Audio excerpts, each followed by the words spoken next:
Taxi! Where to, mate? Hello, mate. 55 Tufton Street, please. 55 Tufton Street, SW1. Yep, I know it well. Hop in, sir. This is A Nation of Taxpayers, a weekly podcast from the Taxpayers Alliance.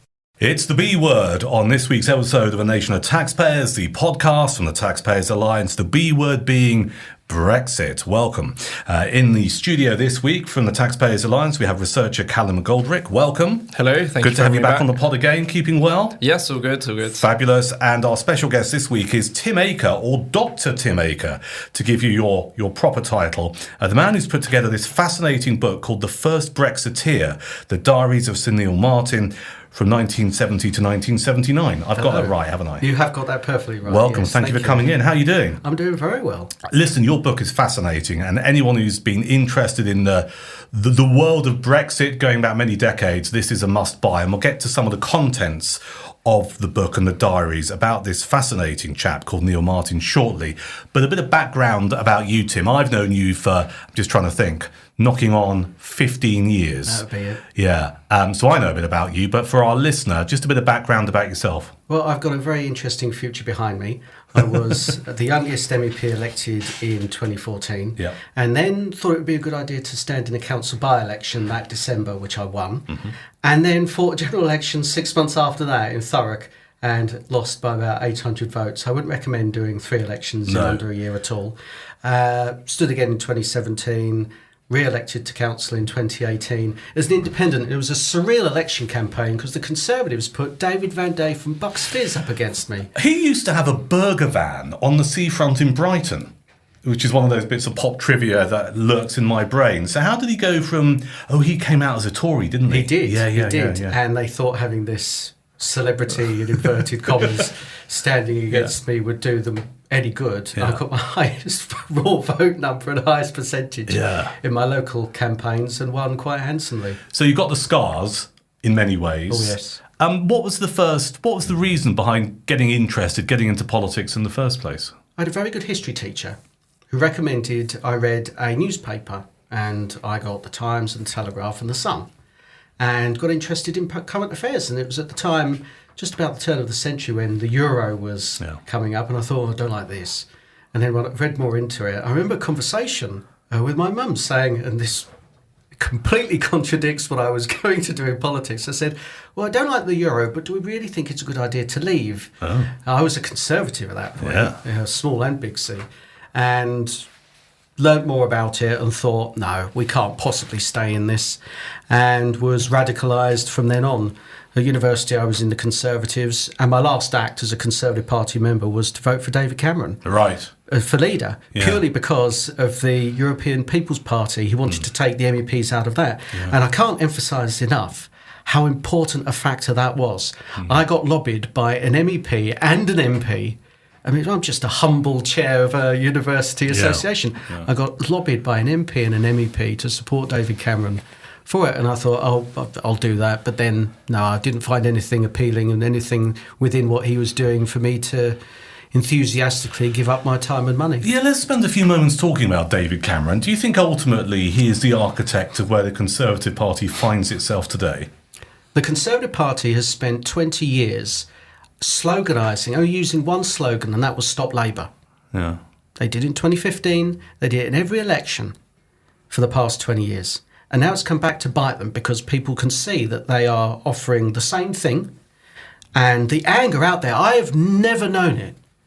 Never known it. I mean, Callum, we're both from a very politically charged place of Thurrock where people aren't afraid to hide their political views. Yeah.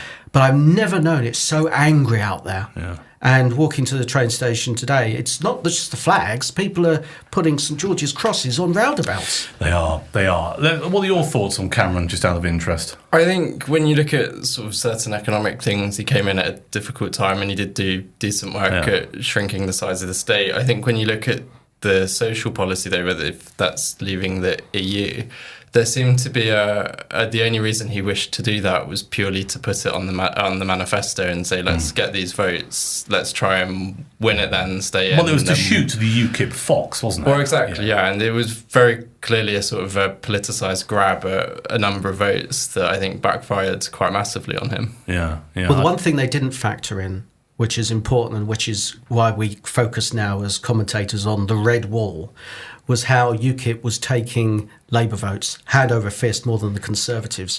The Tories were lucky to get as many MEPs in 2014, and they held on in 2015 because we were eating into that Labour vote, which is the red wall now, and why you see Reform winning places like Durham County Council and the Midlands councils as well. Yeah. It is interesting. You mentioned the R word, reform, which is never far from any conversations we have here on our weekly podcast. How do you think they're doing at the moment? We know what the polls are looking like, but in terms of yourself as someone who's worked in politics, both in the European Parliament and at a local level, what's your current assessment of reform? I've started calling their government the inevitable impossibility or the impossible inevitability. Right. We have never had in history a party go from such small numbers of MPs to government.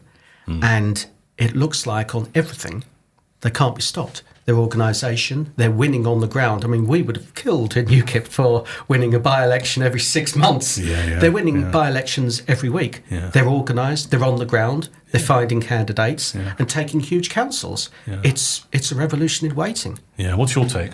I think Reform are doing a great job at speaking in broad strokes and sort of returning to first principles of things that modern political parties on Labour and Conservative in their modern form have deeply abandoned, to say that they get very hung up on incredibly minute policy details, but seemingly without any broader vision, meaning they're just constantly playing whack-a-mole of different policy areas without any cohesion. I think Reform have done a very good job of sort of saying, actually, we are proud to be British. Actually, we do want family values. Actually, we do just want to be out of Europe now. We don't want to be tied up to treaties that we signed into when we're a part of that. And that resonates incredibly well with people. Yeah, I mean, we're recording this on the day that Nigel Farage did a big announcement, a set-piece announcement, putting the flesh on the bones, if you like, for the deportation scheme, for want of a better phrase. And they are starting to receive more scrutiny, aren't they, in terms of costings. Do you think they're up to the scrutiny, Tim? Absolutely. Yeah. Going back to your point, Callum, the narrative is so strong from Cornwall, even to Scotland, where UKIP never broke through. The narrative is so strong there that if a punter is looking at the journalists on the TV saying to a Reform spokesman, your sums don't add up, they'll think, well, the Conservatives' sums didn't add up. Labour's sums didn't add up. Yeah. I agree with the Reform man on the TV. I'm not going to listen to this establishment stitch-up again. I cannot see how this derails, and it's going all the way to Downing Street. The narrative is there, and the sums, they may pick holes in the sums. I think they're going to have it all fully costed. They're very serious about their policy process, and the medicine is the right on net zero, on the size of the state. I mean, there is a once-in-a-lifetime opportunity now. 40% of young people have some degree of private health. I think that famous Jim Callaghan saying that there is a mood of change in the air. There is a mood of change in the air, and a once-in-a-generation time to completely transform the state, its functions, its size and its scope. Well, it was when Reeves came in, she said she was left with a 23 billion black hole. It's looking like she's going to have a 50 billion one at her next budget. And you think, this is the two established parties, and this is what they're doing to the economy. I think they've both lost that argument. They do say, stop digging. Stop digging. I mean, you make a good point, actually. I think the man and woman in the street now all right, you might have questions over their sums, but, the Tories haven't worked and Labour is not working, so consequently, let's try these other guys. But let me chuck something at you, because I just enjoy this conversation when we have this on the podcast. There is a couple of things, potentially, that could derail a Reform government, or Reform maybe being the largest party in a hung parliament, because the polls do tend to narrow towards election day. I mean, we still have, 3 years to go? That's a long time, isn't it, to maintain a chunky old lead in any poll? And secondly, is it a justifiable criticism to say it is still Nigel Farage's Reform Party, and for all of the good things that he's doing and making great headway with that party, he actually has the seeds of destruction of that party within him? It's him, isn't it? They're controlling all of these councils now gives them a strong institutional foothold. And when they're there for a few years, you build up an activist base. So there's that on the ground. Second of all, we are closer to a general election than we think. 3 years, completely contrary to what Harold Wilson used to say, isn't a long time in politics. No. You've got the Scottish and Welsh elections, which will come around very quickly. Yeah. And when you consider recesses and holidays between now and the next elections, it's not a long time. It's true. Yeah. Not a long time. It's an interesting one to chew over. And no government's gone 5 years with a majority this size, apart from the first Attlee one. So it's a sign of weakness. So they'll go in 2028 or sooner if they think that maybe the other parties aren't ready. Let's catch them on the hop and see what we can do. So I would say, look at 2028. It won't be 2029. Don't write off 2027. Interesting stuff. Listen, before we get on to your book, which I urge people to get hold of a copy of, and of course we'll give you the opportunity to say how people can buy it, let's just spend a few moments getting your assessment as a hardened politico over the years of where Starmer and co find themselves just over a year of government. I've said this many times before, this is the worst government I have ever known in my entire lifetime. Why are they getting it so wrong? It's as if they woke up last July and somebody told them, you've won the election.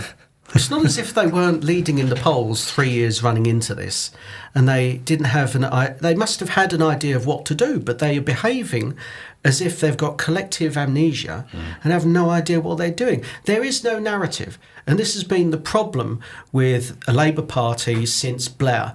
Blair was a transformational new liberal, not neoliberal, new liberal. He believed in reforming the state, constitutionally reforming the state to devolve power down, or that was at least his logic, whether there were lots of people that disagree with that assessment, but taking an impartial view, that's what he looked to do. It was radical, it was transformative.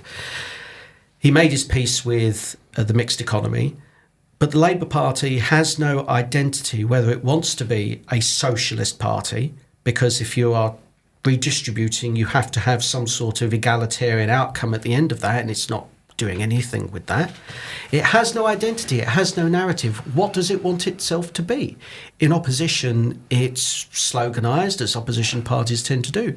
But in government, what's it done? I think to add on to that, they're just completely incapable of understanding second-order consequences. If they're perhaps maybe able to see the initial consequence of whatever policy they have, but if you put taxes up on businesses, it's like, well, that means there's going to be fewer hirings, it means prices are going to go up, it means that there's going to be fewer opportunities for people looking for jobs, and then they wonder why the economy slows. Yeah, but you know this stuff, you learn this stuff in GCSE economics. I did. I mean, none of this is surprising. What we're seeing, the impact on business in the UK, the fact that they're not recruiting people now, in some cases they're sacking people, in other cases having to put prices up to cover the additional costs. We all know the arguments. None of this should have been a surprise, should it? Following what Reeves said, you would have thought somewhere along the line someone would have said, "Oi, Rach, come on, this is not going to work." Perhaps if you have a cabinet where just one member used to own their own business, that might have helped, or even possibly having such a large majority is shooting them in the foot a little bit, and the average quality of MP is just so low compared to where it has been in the past. I think, you're looking around and thinking there's no one there that will stand up and be counted and say the party's going in the wrong way, let's change. The quality is low, isn't it? Very low, but they are hollowing out capitalism if you think what they're doing is deliberate. If you look, but this could be a double-edged sword for them. So if you look at the constituency with the highest numbers of renters, where renters are a majority, Bristol Central. Right. And the problem the Labour Party have, which they're seeing in the backyards where they thought they were strong and these independent MPs were getting elected, and they're found out in Brighton and Bristol at their cost, that if they're running down capitalism, they are teeing up their parties to the left, who pose an existential threat to the Labour Party, just as Reform are now doing to the Conservatives. If people believe in a narrative that they attach to one party and that one party is not delivering it, they will now go and look elsewhere. We're in a very volatile voting electoral system where people don't stick to one party all their life anymore. And I think this is where Conservative strategists and Labour strategists, and to a degree Lib Dem strategists, they don't get it. They're still fighting the battles on the old terms, if you like, in the old ways. And I think all of us around this table in this studio know, because we see it and we experience it, that actually those days are over. Well, you know why, don't you? They believe it. It's because their data's telling them that. But the problem is they've been safe in these constituencies for decades, that they have canvassing data that is probably on yellow stained paper written in pencil, and their data is not worth the paper it's written on, and it's giving them a false impression. And now when they are going out there, if the kind ones are saying, "Who are you?" Exactly that. Listen, let's move on to one of the chief reasons you're here, and thank you for chewing the cud over where we are politically in the United Kingdom. Your book, The First Brexiteer, The Diaries of Sir Neil Marten, 1970 to 1979. Who was he? Neil Marten ran the Out campaign in the first EU referendum we had. Of course, it wasn't called the EU then. It was known colloquially as the Common Market, which was a stroke of genius because they associated integration with Europe on purely economic and business terms, which, when the country was in the doldrums in the early 70s, was seen as a panacea. Neil Marten saw on sovereignty grounds that this wasn't a good idea. And he organised the parliamentary rebellion to entry in 1972, which nearly split the Conservative Party in half. Yeah. We associate nowadays with the Mark Reckless and Douglas Carswell defections and by-elections on a point of principle. People around Neil Marten in the early 1970s threatened their associations with by-elections if their associations didn't back off. Wow. And the level of pressure that these Conservative MPs had was unprecedented. Their associations were threatening them with deselection.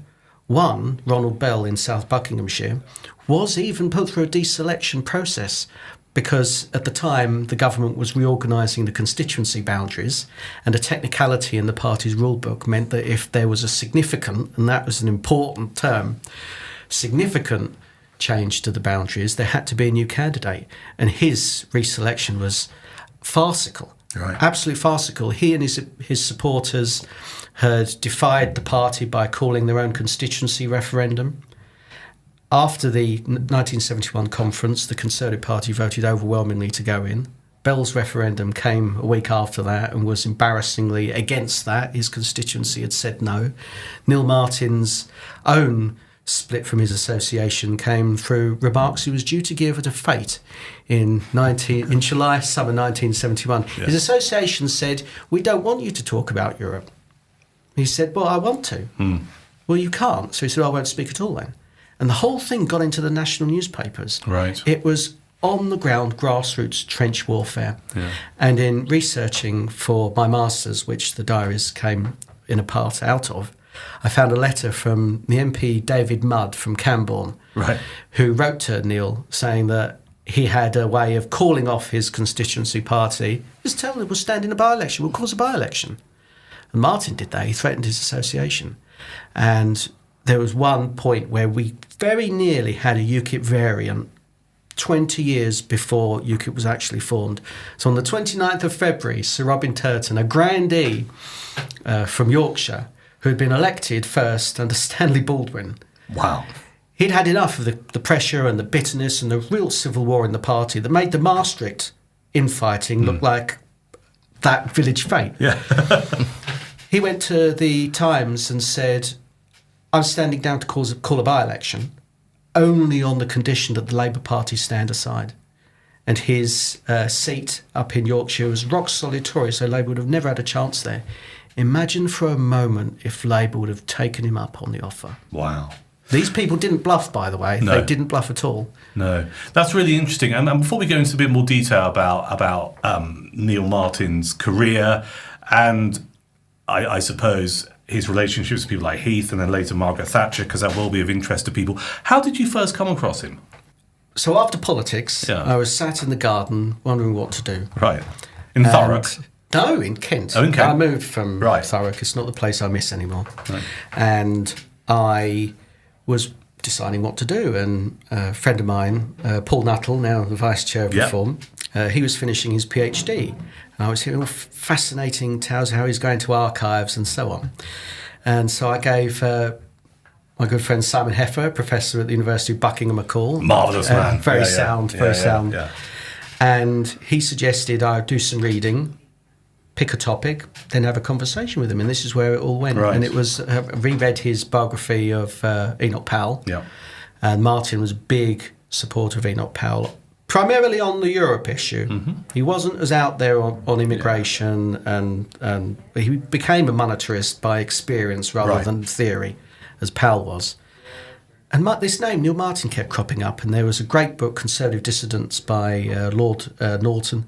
Right. Incredible. His name kept popping up again. I thought, this is, there must be papers, and there are, at the Bodleian Library. After Neil Marten died in 1985, his family deposited all of the paperwork there. So when I'd come to finish my studies, I turned it into a paper for the Parliamentary History Journal. And of course you need the copyright permission, which goes to the next male heir. Yeah. So I tracked down, through a bit of detective work, Anthony Marten, Sir Neil's son, just purely to go and get permission to use his father's papers that were at the Bodleian. And then after lunch at their home in Hampshire, he says, "Oh, you might be interested in these." He comes back with a stack of his father's diaries. Wow. Handwritten diaries. As I said on the spot, I said, please, can I transcribe, edit and publicise these? Because the 50th anniversary of the referendum's coming up. Your father was an important figure, and to my astonishment, they modestly thought, well, nobody would be interested in these. I mean, come on, They would never be more interested now, would they? That's the point. Oh, we had a fantastic launch. We had Lord Frost, Jacob Rees-Mogg, Lord Hannon gave the address. Yeah. It's been reviewed on other podcasts. I'm very happy with how it's been received. Yeah. But it tells an important story of how the Conservative Party was not as united over Europe as people believe and historians have written. Of course, the Labour Party did have a by-election when Dick Taverne stood down. Right. Against, here's a bonus quiz question for you. Who was his Labour opponent who ran on an anti-market platform? Do we know him? Her. Her? Yeah, she became Foreign Secretary under Blair. Oh, blimey, that's going to test my knowledge. Go on. Margaret Beckett. Whose name then was Margaret Jackson. That's so interesting. How politics changes people over the time, because she stood on the platform to take Britain out. Yeah. And then who would have thought it, Who would have thought it, a politician changing their mind on a view just because, or an issue because it might benefit their future career prospects? I mean, Callum, you've gone through the book. What do you make of Sir Neil Marten? I think something that really strikes me, and is particularly politicians of that era, is that they didn't take positions purely on the basis of the winds were changing, but because they had a deeply principled view on it, and every action that they took wasn't just to achieve that action in and of itself. It was some broader goal. So for a lot of the early Eurosceptics, it was to maintain parliamentary sovereignty, which was critical to following through with their social and economic plans. Whereas I think by 2016 times, we were looking at a lot of politicians that started supporting Brexit for the goal of getting Britain out of the EU with no plan beyond that. And I think it's a great shame that we've lost so many excellent parliamentarians like Sir Neil. I mean, he did want to become a politician. In his earlier diaries, he does set down, right, by the time I'm 30, I want to do this, and 40, I'll do this. And so he did have the approach to it, but he had a career that we will never know about. So in his second speech in Parliament, he gets up there and says, "Oh, I was a spy."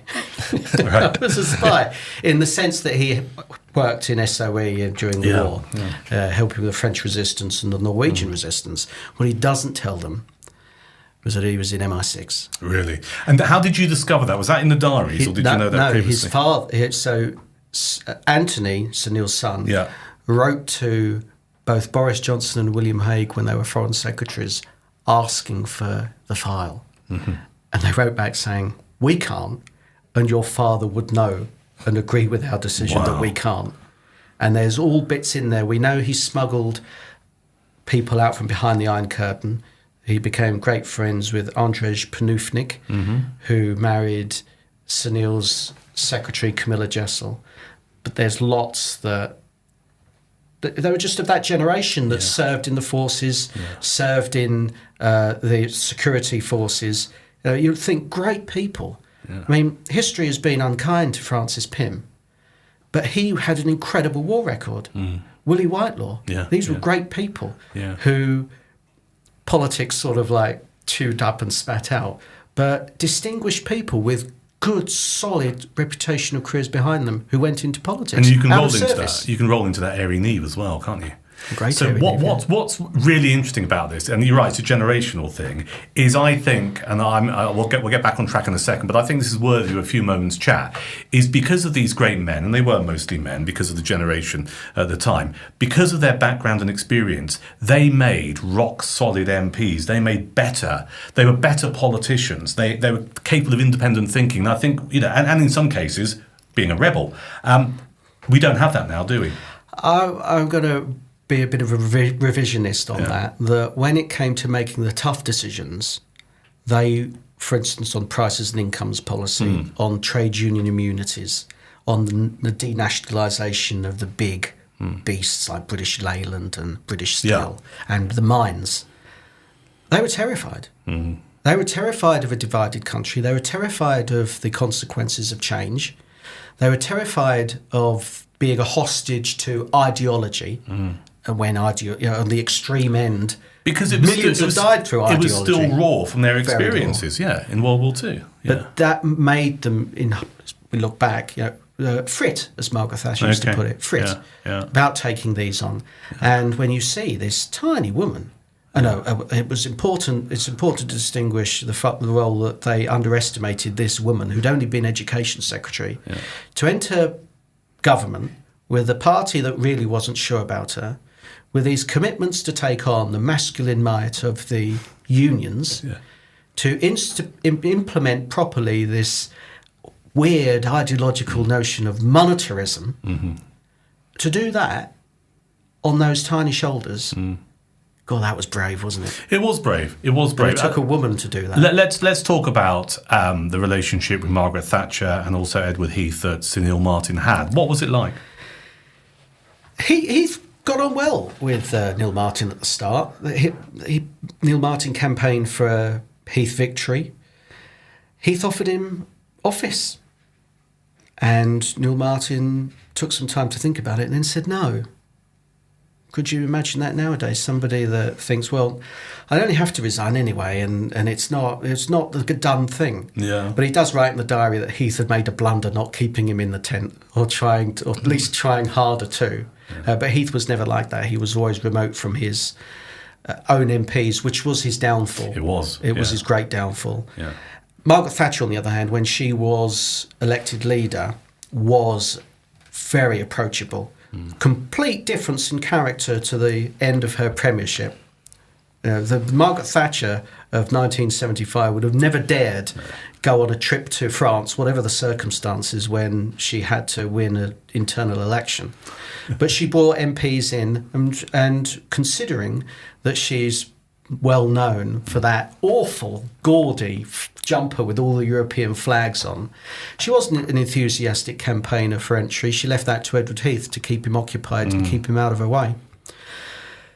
She was quietly against it, and she brought Neil Marten in to give her the alternative side, which her shadow cabinet were not providing her. And he writes that she was a Gaullist at least, so Europe de Patrie, definitely not a federalist, and took briefings from him. But Neil was a rebel. I mean, he was passionate about things. He was a backbench organiser, and towards the end of the Parliament, he stirs a rebellion, or he keeps the rebellion on Europe going. They want to bind the hands of the ministers who go to Brussels, but he also picks up the issue of Rhodesia and wants to keep sanctions. So he's showing rebellion. And so after the election, Mrs Thatcher does what Edward Heath failed to do. She puts him in government, puts him in the Foreign Office, and sends him as Minister for Overseas Development. So on the one hand, he can keep an eye on the likes of Lord Carrington, who really didn't need to be monitored, but Ian Gilmore and such. But also he's a devout Commonwealth man. He loved the Commonwealth. One of the reasons why he was against joining the common market was it would loosen the ties between the United Kingdom and the Commonwealth. But also it got him out of the way so that if he did get an itchy trigger finger, he wouldn't organise backbench campaigns against Margaret Thatcher, which I couldn't see him do given his ideas. The rebellions, there was a favourable rebellion in 1980 to strengthen the trade union bill, but he wasn't there. He would have just swam with the tide of that, and he came back to vote for the government's amendment, but there was an overwhelming majority in favour. And a final question, which I think in some ways is inevitable, given that we're talking about the first Brexiteer. Let's talk about the, if you like, the current Brexiteer, that's Nigel Farage. What kind of comparisons between the two men have you drawn?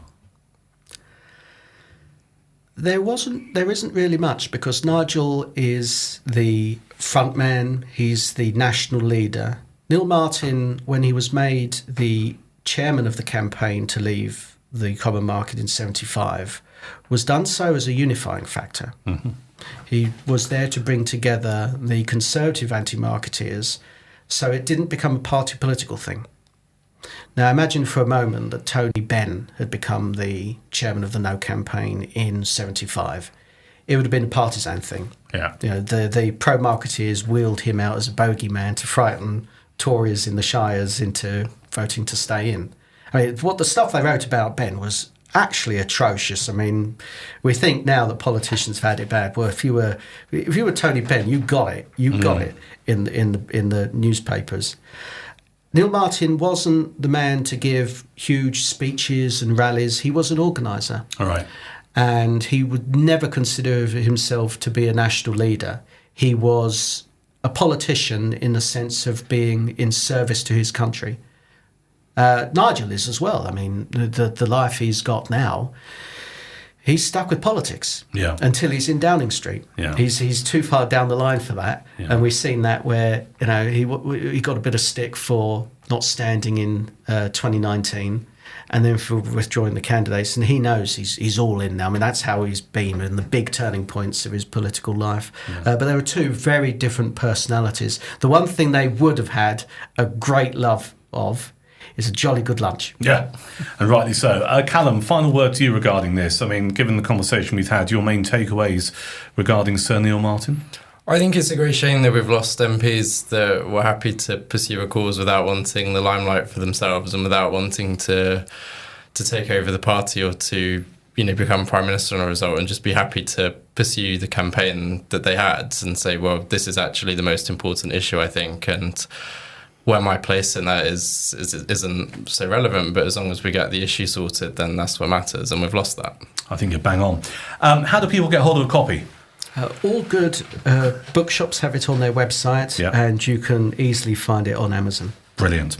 The First Brexiteer, The Diaries of Sir Neil Marten, 1970 to 1979, courtesy of the man you just heard from, Tim Aker. Tim, thank you for coming in. Thank you. Callum, thank you. Thank you very much.